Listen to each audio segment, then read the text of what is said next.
आज का हमारा विषय है सुसमाचार। अब आप ध्यान से सुनिएगा।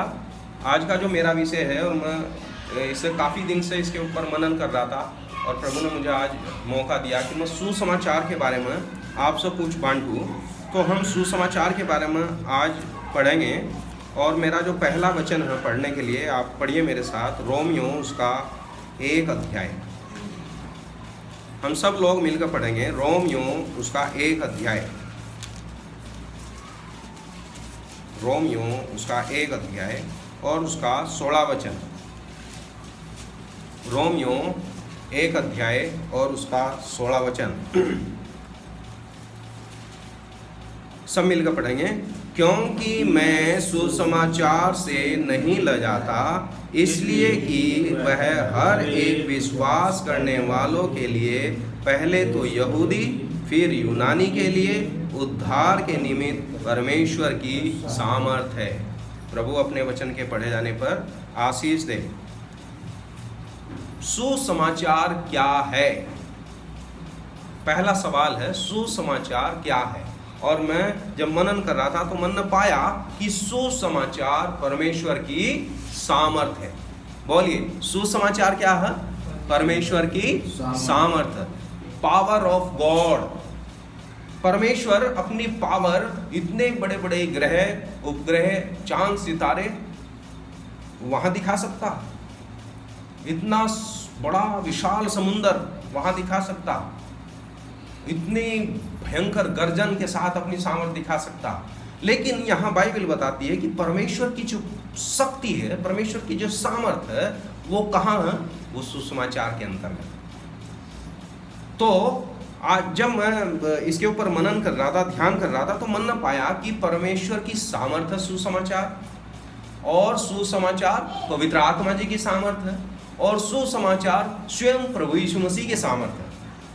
आज लोग परमेश्वर की सामर्थ, पवित्र आत्मा जी की सामर्थ और यीशु मसीह की सामर्थ की खोज में, और वो कोई और ही सामर्थ के चक्कर में पड़े हुए हैं। लेकिन बाइबल किस चीज को अपनी सामर्थ बताती है? यहाँ हमने पढ़ा कि मैं सुसमाचार से नहीं लजाता, क्योंकि वो परमेश्वर की सामर्थ है। देखो, यही वचन एक जगह और लिखा गया, आप पढ़िए मेरे साथ। पहला करंथियों पहला अध्याय, पहला करंथियों पहला अध्याय और उसका 18 वचन। पहला करंथियों पहला अध्याय और उसका 18 वचन हम लोग मिलकर पढ़ेंगे। पहला करंथियों पहला अध्याय 18 वचन। क्योंकि क्रूस की कथा नाश होने वालों के लिए मूर्खता है, परंतु हम उद्धार पाने वालों के लिए परमेश्वर की सामर्थ है। क्रूस की कथा हम उद्धार पाने वालों के लिए परमेश्वर की सामर्थ है।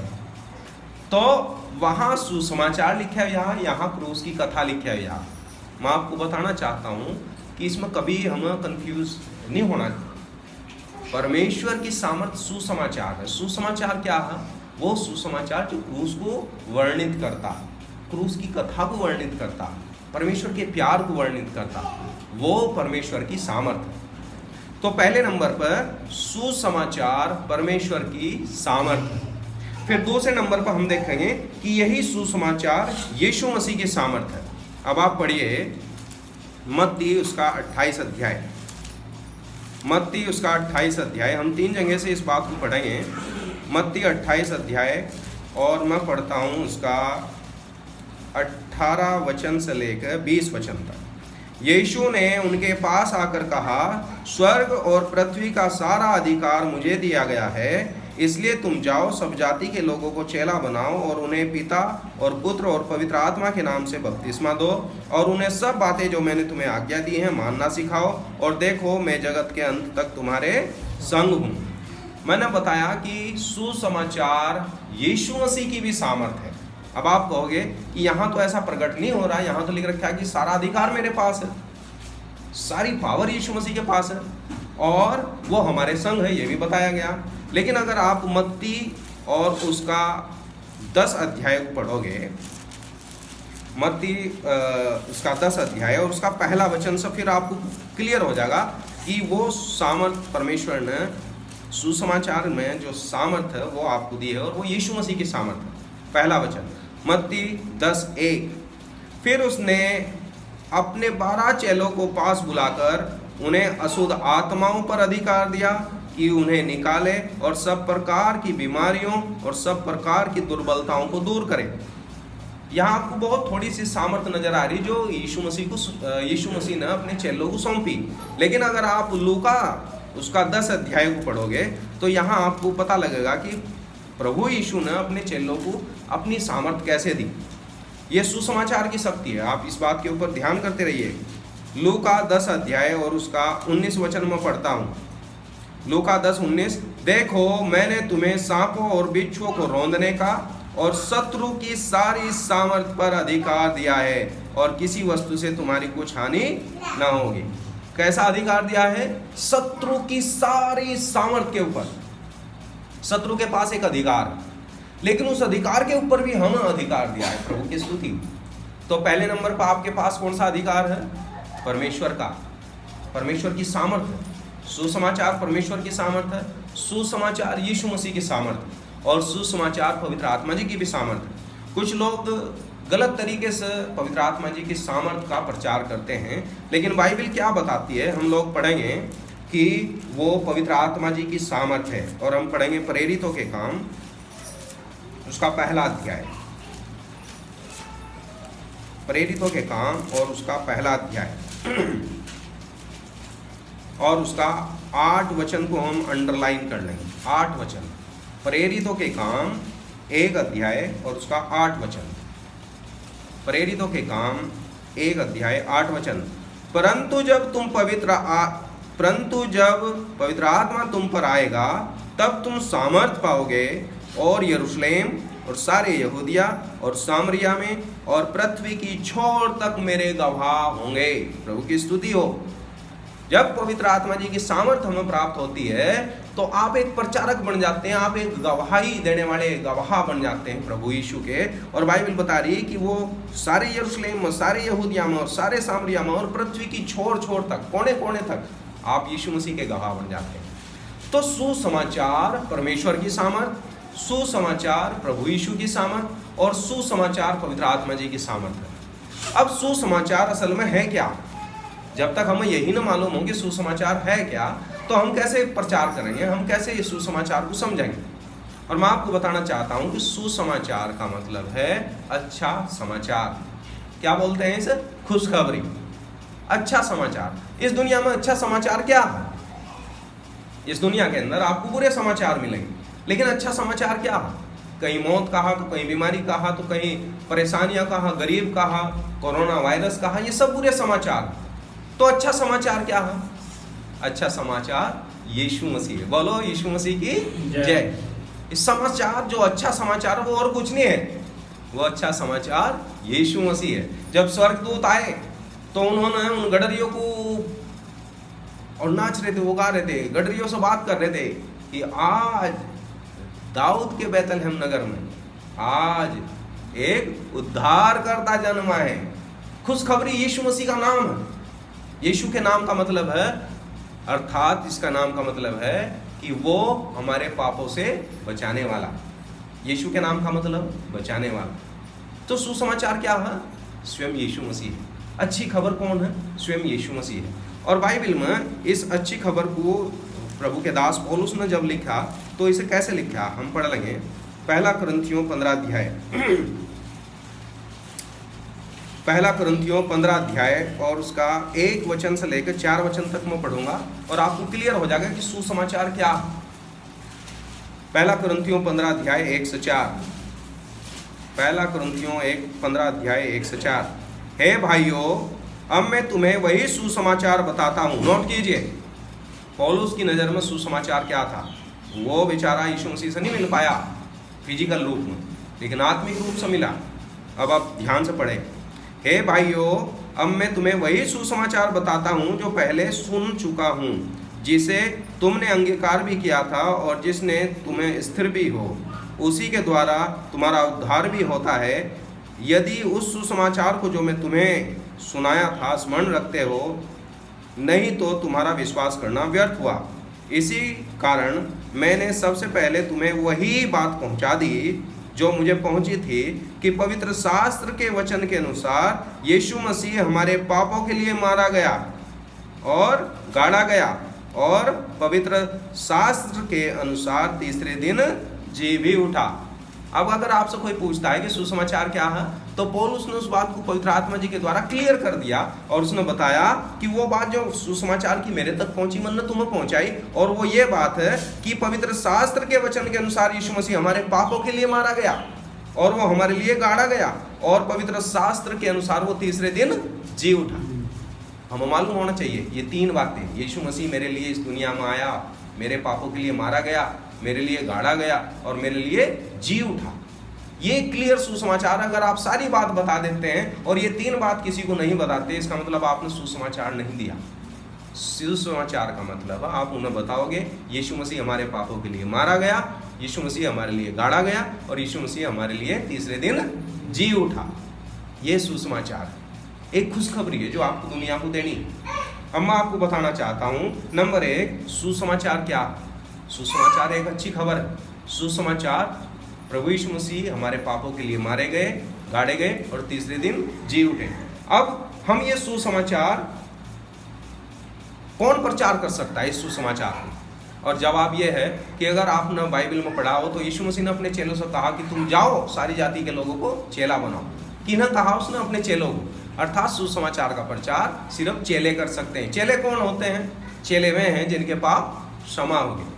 अगर वो चेला नहीं है, उसके पाप क्षमा नहीं हुए और वो यीशु मसीह का प्रचार कर रहा, तो ये ऐसे होगा जैसे कोई आदमी, उसके खुद को तो खाज हो रही, पूरे शरीर में दाद हैं और वो सबको बांटता फिर रहा दवा, ये लगा लो मल्लम और आपके दाद और आपके खाज दूर हो जाएंगे। तो कौन लेगा उससे वो मल्लम?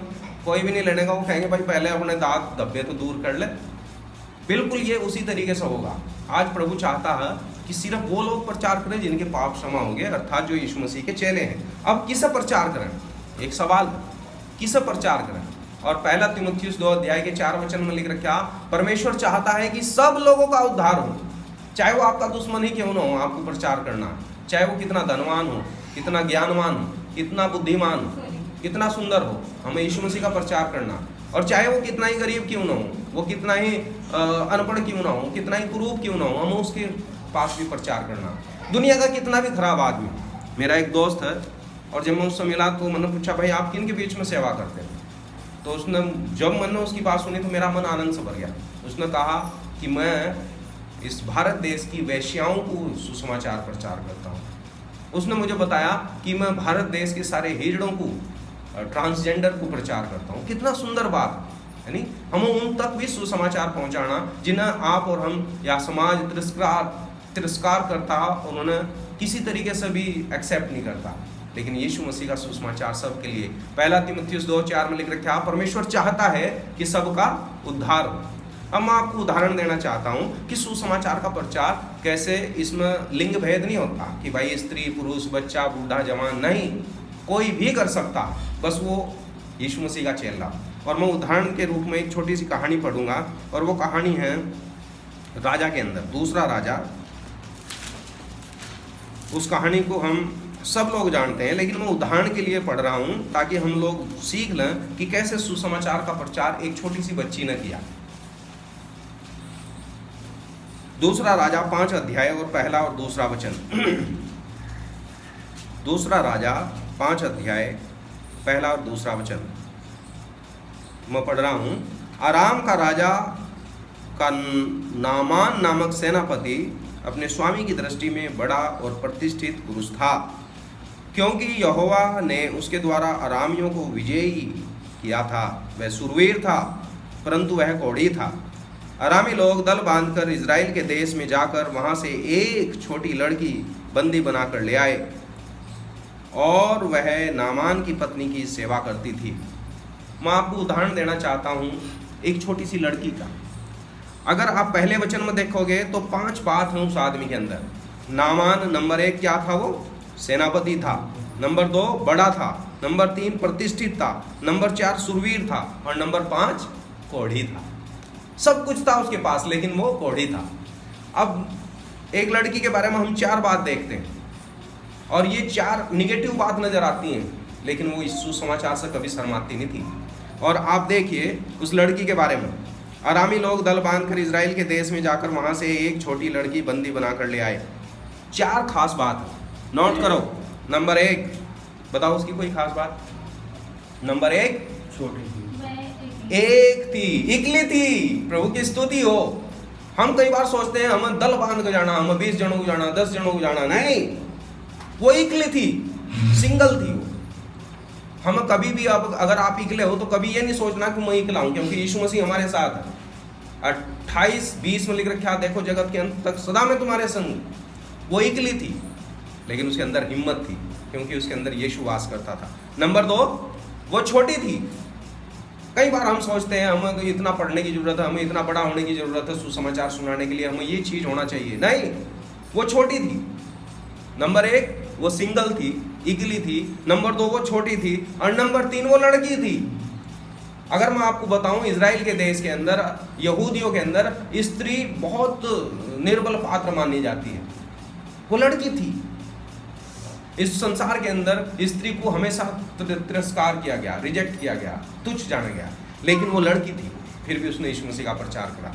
वो इकली थी, उसने यीशु मसीह का प्रचार करा। वो छोटी थी, उसने यीशु मसीह का प्रचार करा। वो लड़की थी, उसने यीशु मसीह का प्रचार करा। और चौथी खास बात, वो बंदी थी, वो स्लेव थी, गुलाम थी। वो उससे तो वो गुलाम लड़की को बना के लेकर आए थे, वो तो नौकरानी थी, वहाँ जैसा उसे बोलते थे वो करती थी। लेकिन मेरे भाई बहनों, हम कैसी भी परिस्थिति में क्यों ना हो, परमेश्वर का वचन कभी गुलाम नहीं होता, परमेश्वर का वचन कभी बंधन में नहीं आता। और उसने एकदम से यीशु मसीह का प्रचार कर दिया, और उसने बोला अपनी मालकिन से, मालकिन आपको टेंशन लेने की जरूरत नहीं है, खुश हो जाओ। हमारे सामरिया के अंदर एक प्रभु का दास है, अगर मालिक साहब, हमारे बॉस साहब वहां चले जाए तो बिल्कुल उसका कोड जाता रहेगा। ये बात सेनापति को पहुंची, सेनापति ने राजा को बताई, और राजा ने एकदम से लेटर लिख दिया कि जाओ, चले जाओ सामरिया।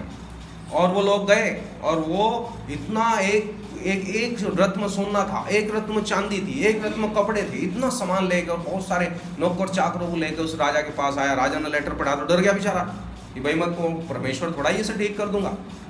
लेकिन एलिशा ने कहा कि उसे मेरे पास भेज दो। वो एलिशा के पास बड़ी उम्मीद से गया कि एलिशा शायद आवेगा, बाहर आवेगा, अपना हाथ मेरे ऊपर रखेगा और कुछ प्रार्थना करेगा या कुछ करेगा और मैं ठीक हो जाऊंगा। लेकिन एलिशा अपनी झोंपड़ी से बाहर नहीं आया। उसने कहा जा और यरदन में 7 बार डुबकी लगा ले। वो कहने लगा, अरे कमाल का आदमी, इससे बढ़िया नदी तो हमारे देश में, वही नहा लूंगा मैं, नहाने वाली बात होगी।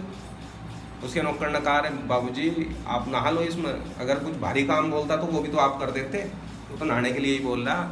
और नामान पानी में उतरा, 7 बार डुबकी लगाई तो उसका शरीर ऐसा हो गया जैसा बच्चे का शरीर, इतना सुंदर। और वो इतना खुश हो गया, उसने कहा एलिशा को हाथ जोड़ गई, जी ये सारा सामान आप रख लो। लेकिन प्रभु का दास था, परमेश्वर का दास कभी लोभी नहीं होता। और उसने कहा, भाई साहब अपना सोना भी घर ले जाओ, अपनी चांदी भी घर ले जाओ, और अपने कपड़े भी घर ले जाओ।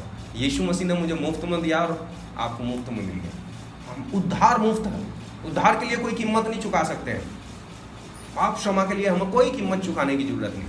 हमारा छुटकारा सोने चांदी और बहुमूल्य वस्तुओं के द्वारा नहीं, बल्कि मेमने के निष्कलंक लहू के द्वारा हुआ है, यीशु मसीह के लहू के द्वारा। प्रभु की स्तुति हो। और फिर वो वहाँ से थोड़ी माटी लेकर गया कि जी मैं वहाँ जाकर एक वेदी बनाऊंगा, वहीं अपनी आराधना किया करूँगा। जब वो जा रहा था तो एलिशा का एक दास गहेजी पीछे पीछे दौड़ लिया। उसने कहा, जी मेरे बॉस के यहाँ तो, अभी मेरे गुरुजी के यहाँ तो 2 जवान लड़के आ गए भविष्यवक्ताओं के पीछे, उन्हें हमें देना है। उसने कहा क्या चाहिए? कि बस चांदी दे दो और कपड़े दे दो। और देखो कितनी चांदी मांगी है उसने। उसने कहा 1 किक्कार चांदी दे दो। और क्या कहा नामान ने? 2 किक्कार चांदी ले लो। बताओ 1 किक्कार चांदी कितनी होती है? अपनी बाइबल देखो, नीचे फुट नोट में सबसे लास्ट में देखो क्या लिखा है यार, लगभग पढ़ो। 40 किलोग्राम। हाँ जी, 40 किलोग्राम 1 किक्कार चांदी होती है। और 2 किक्कार चांदी कितनी हो जाती है? ये 40 नहीं है भाई, 1 किक्कार चांदी जो 34 लिखा गया होगा, 34 किलो। 1 किक्कार चांदी 34 किलो होती है। और 2 किक्कार का मतलब 68 किलो चांदी ऐसे ही दे दी उसने, ले जा। और कपड़ा इतना था कि आदमी को उठ नहीं रहा था, वो पूरा का पूरा रैप कर रखा था, वो गट्ठड़ था, और वो उसके घर तक छोड़ गया। और बाइबल बताती है बाद में जब एलिशा ने पूछा गहजी से कि गहजी कहाँ गया था, उसने कहा जी मैं तो यहीं था। उसने कहा मैं तुझे देख लिया था जब रथ के पास बात कर रहा था, मुझे सारा मालूम है, मेरी आत्मा वहीं थी। अरे ये क्या टाइम सोना चांदी लेने का है, या हमें ये टाइम में ये सारी चीज़ लेनी चाहिए? और उसने फिर उससे कहा कि चल जब तू ये चीज़ ले ली तो एक चीज़ और भी ले ले इनाम में। और वो क्या मिल गई सो इनाम में? और खैर ये कहानी मैंने आपको पूरी बता दी, लेकिन जो मेरा उद्देश्य है इस कहानी को बताने का वो ये है कि सुसमाचार से ये लड़की नहीं शर्माई। आपको और मुझे सुसमाचार से नहीं शर्माना। कहीं भी मौका मिले, आप कैसी परिस्थिति में हो, कैसी जगह हो, आप देसी जगह हो या परदेसी जगह हो, आप यीशु मसीह के बारे में प्रचार करना। आप कितना जानते हैं वो बता दो, यानी कि आप कितना नहीं जानते उसके बारे में नहीं आपको चर्चा करनी। आप सिर्फ यीशु का नाम जानते हैं तो वही बता दो, यीशु काफ़ी है। अगर आप जानते हो यीशु मसीह मेरे पापों के लिए मारा गया, गाड़ा गया, तीसरे दिन जी उठा, इतना बता दो। सुसमाचार से नहीं शर्माना, पौलुस के समान। और हमें सुसमाचार को कहाँ कहाँ प्रचार करना वो भी हम देख लेंगे।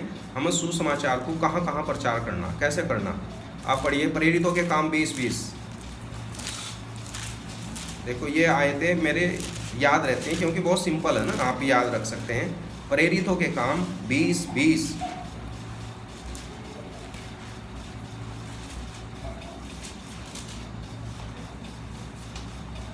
बस 20:20 मिल गया ना।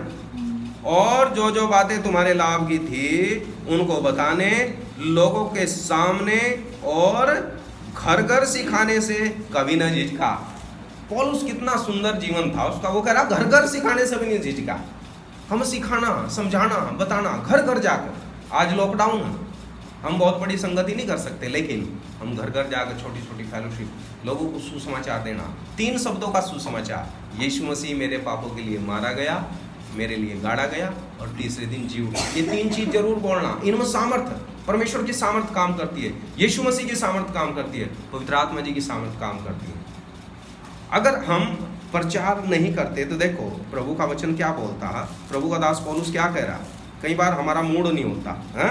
देखो हम इस बात को भी पढ़ लेंगे, आप पढ़िए मेरे साथ। 1 कुरिन्थियों 9 अध्याय, 1 कुरिन्थियों 9 अध्याय उसका 16 और 17 2 वचन पढ़ेंगे।